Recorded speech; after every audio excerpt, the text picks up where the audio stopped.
écoutez 74, le podcast vélo de Specialized. Tu es quelqu'un de pointilleux sur tout ce qui est préparation physique, nutritionnelle ? Oui. Je veux pas me lancer des fleurs, mais oui, de toute façon, c'est ce qui fait maintenant la différence après tant d'années au niveau. J'ai envie de dire, j'ai appris beaucoup de choses et en général, j'essaie de pas reproduire deux fois les mêmes erreurs, et quand il y a des choses qui fonctionnent bien pour moi, j'essaie de les garder. Donc voilà, le fait d'être pointilleux et méticuleux au quotidien, c'est ce qui fait aussi qu'on arrive à être et à rester au niveau plusieurs années d'affilée ou plusieurs saisons d'affilée. Donc c'est l'alimentation, l'entraînement et le sommeil en font partie, et si on arrive à trouver le bon équilibre dans tout ça, on arrive à faire des saisons très régulières et d'être fort comme on le disait tout à l'heure, de mars à octobre, en ayant peut-être des fois des coups de fatigue, mais en restant quand même très performant. Tu as un ou plusieurs coachs qui te suivent ? Alors oui, j'ai un coach qui est avec moi depuis 2019, et voilà, on apprend. En fait, on communique beaucoup tous les deux, et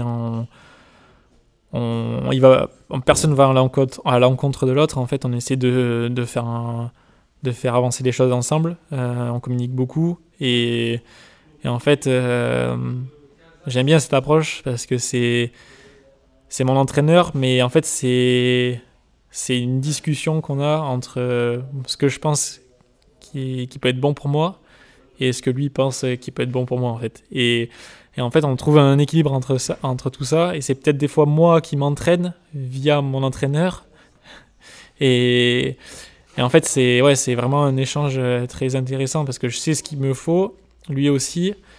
Et après, voilà, on ajuste vraiment, même des fois au jour le jour. Hein, c'est même pendant ma sortie, des fois, il y a un coup de téléphone. Est-ce que je fais ça ou pas ? Je me sens fatigué, je me sens bien.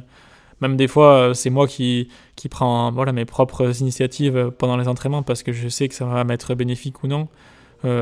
Ça peut être dans un sens comme dans l'autre, c'est-à-dire peut-être rajouter une série le jour où je me sens bien et en enlever une un jour où je suis complètement cramé. Donc je pense que la relation entre le coach et l'athlète est hyper importante, et aussi l'expérience de l'athlète est hyper importante parce que là où peut-être certains athlètes vont stresser parce qu'ils vont pas savoir quoi faire, et en fait c'est là où c'est difficile aussi, c'est est-ce que je passe la barrière je vais au-dessus de moi parce qu'on m'a dit de faire ça et je le fais parce qu'on m'a dit de le faire, ou est-ce que on prend du recul et on se dit en fait non, il n'y a pas de sens de se mettre dans un état comme ça à ce moment-là de l'année ou à ce moment-là de l'entraînement.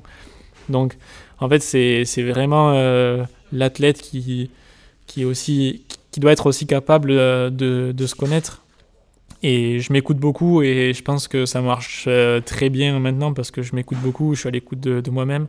Et quand des fois je sens que ça va pas, je force pas. Et l'avantage aussi d'avoir un programme de course très peu chargé, c'est qu'on peut vraiment planifier des pics de forme assez facilement, on va dire, sans qu'il y ait de fatigue engendrée via les déplacements et les courses. Parce que c'est des fois, en fait, quand on fait 2 week-ends de course d'affilée, en fait, on s'entraîne pas, on s'entraîne quasiment pas. On essaie de maintenir une certaine forme, mais on s'entraîne pas.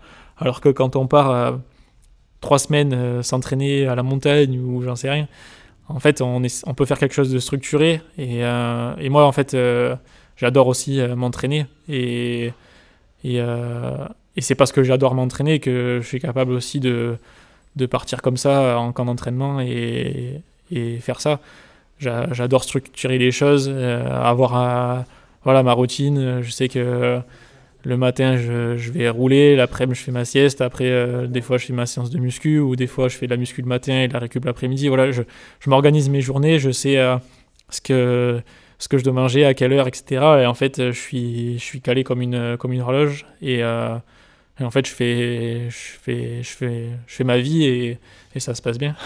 Donc beaucoup de rigueur, beaucoup de suivi, mais aussi beaucoup d'écoute de la sensation, tu l'as dit.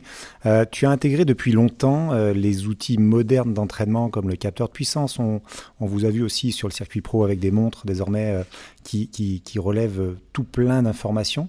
Est-ce que ton coach utilise des outils modernes, électroniques, pour justement réajuster ta sensation, dire, comme tu disais, il faut rajouter une séance, il faut en enlever? Ouais, c'est clair.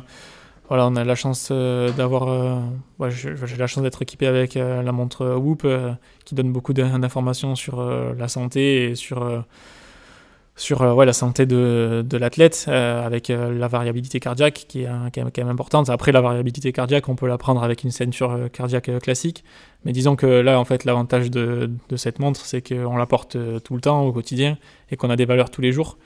Il y a énormément de valeurs.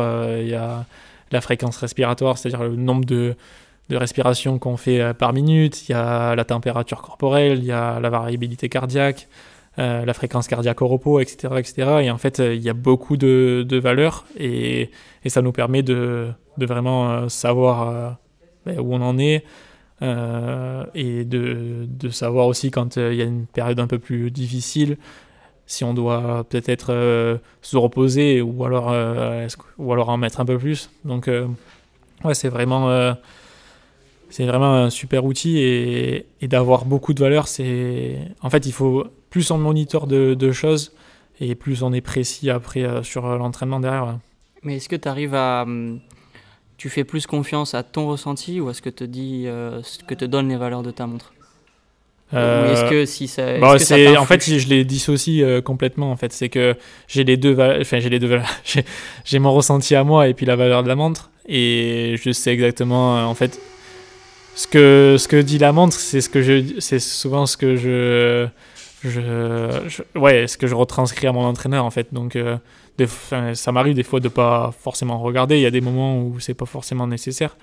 Mais c'est surtout aussi pour mon entraîneur qui comprennent bien et plus on la porte, plus elle nous connaît, et en fait c'est juste un outil en fait, mais ça va jamais remplacer non plus mes sensations qui sont primordiales pour mon coach pour pouvoir m'entraîner sur une semaine d'entraînement. Ouais.